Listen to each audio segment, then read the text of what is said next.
Yeah. So guys, how many of you guys in here know the Lord's Prayer? How many? Okay, so most of us know the Lord's Prayer. And why do we know it?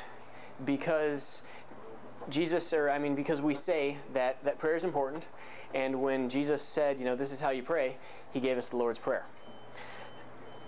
But the problem I have is that if I measure my priorities by what I spend the most time and energy on, where I expend my time and energy, on a good week, if I'm honest, prayer barely cracks the top 10.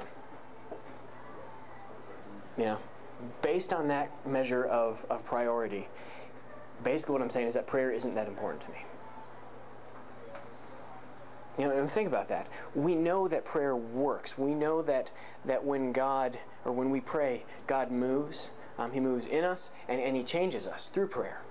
Looking around this room tonight, 6 months ago, we had 25, 30 guys showing up to this, and we started showing up a couple minutes early and praying and saying, God, bring guys here, because we want to run towards you with them. Move guys towards yourself. And now we're basically out of room here. I think about 2 weeks ago, at First Wednesday, the whole congregation, we got together and we prayed for a bunch of environments, and this was one of the places we prayed for as a whole body, as a church. And then last week, 3 guys became Christ followers. Mm-hmm. That's awesome. So we know that when we pray, God moves, and He changes us through that. But the problem I still come back to is that, we see it here, and really here, I think it's easy to pray. We go around our tables, we talk, we put our arms around each other, and we pray for each other. It's just what we do. And a lot of other places at Blue Ridge are the same way. But what I wrestle with is, even though I know it, I see it here, why do I have such a hard time making prayer a priority in other places and in other events that come up, other decisions that I have to make? I think there's a lot of reasons for that. I think it can be, sometimes we get intimidated by prayer. We think that prayer is maybe something for people like Will or Stephen, and it's intimidating to talk to God. We don't know what to say. Or maybe it's that we think God already knows what's going to happen. He already knows what's going on. So why do we really need to talk to Him about it? Or maybe it's just that we don't really believe somewhere within us. There's this thing that, I prayed for stuff before, and I didn't really see God come through, so I don't really know if I believe that prayer works the way it's supposed to.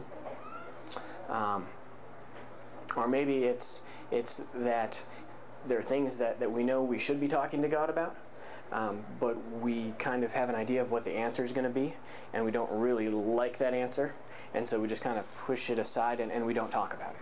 And we avoid talking to God about it. Or maybe it's just that, life gets busy.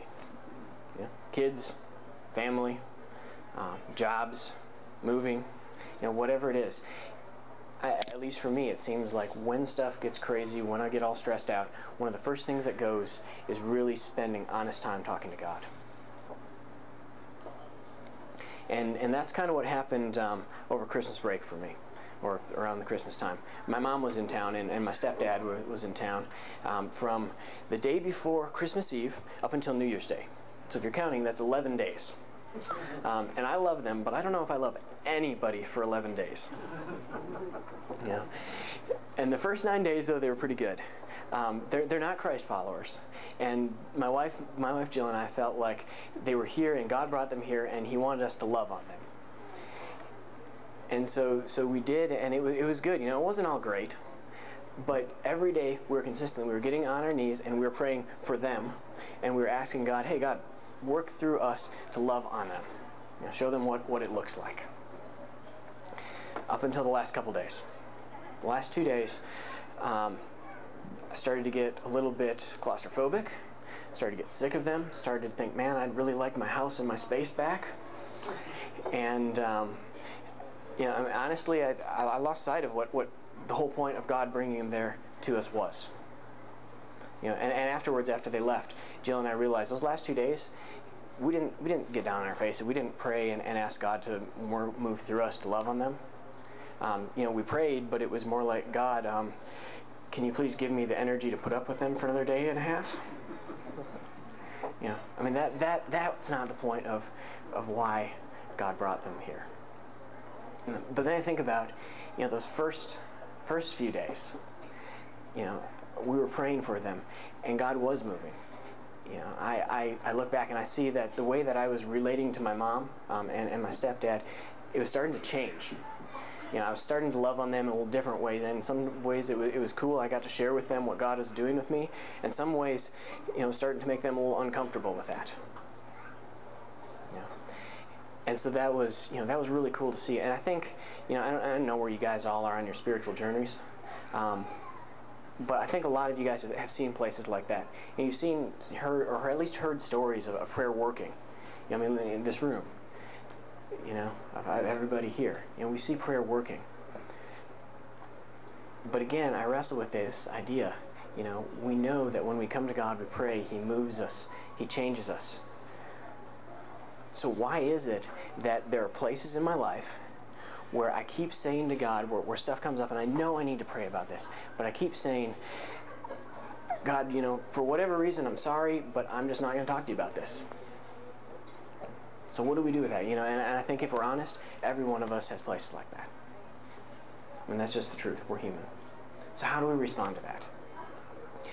You know, I think the worst thing we could do tonight is go around our tables and everybody make some sort of a guilt-induced pledge or promise that we're going to pray more and text each other, and you know, out of guilt and shame and all that other stuff. So I think the best thing to do is look at what it is when Jesus talks about prayer.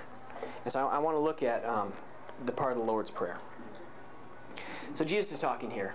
And He says, you know, when you pray, don't be like the hypocrites, for they love to pray standing in the synagogues. They love to pray in the street corners so they can be seen by men. You know, I tell you the truth, they have received their reward in full. But when you pray, go into your room, close the door, pray to your Father who's unseen.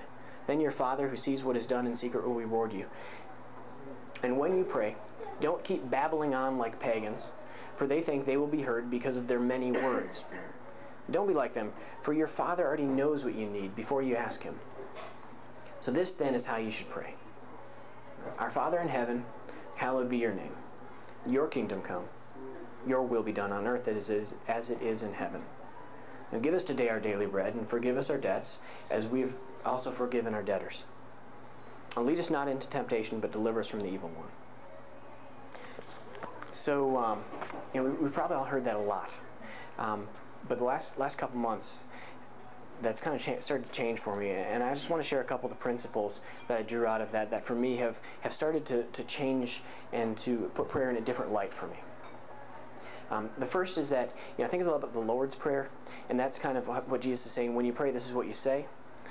But the part before it is kind of the question that we ask around here a lot is, what does that look like? And the first thing I see is, you know, go into your room, close the door, and pray. I think that for me what that means is that when I pray, I need to find a place where I can give God my full attention. And where I'm not distracted by, you know, I mean, whether it's my wife talking to me, which is not a bad thing, or the dog trying to jump on top of me, or whatever it is, you know, where I can get away and give God my full attention and focus. You know, and that's not to say that, you know, praying here together is bad, or, you know, inviting God constantly to be part of our lives as we go through our day. Not saying that's bad. But again, I look at what Jesus says about it, and He says, go into your room, close the door, and pray.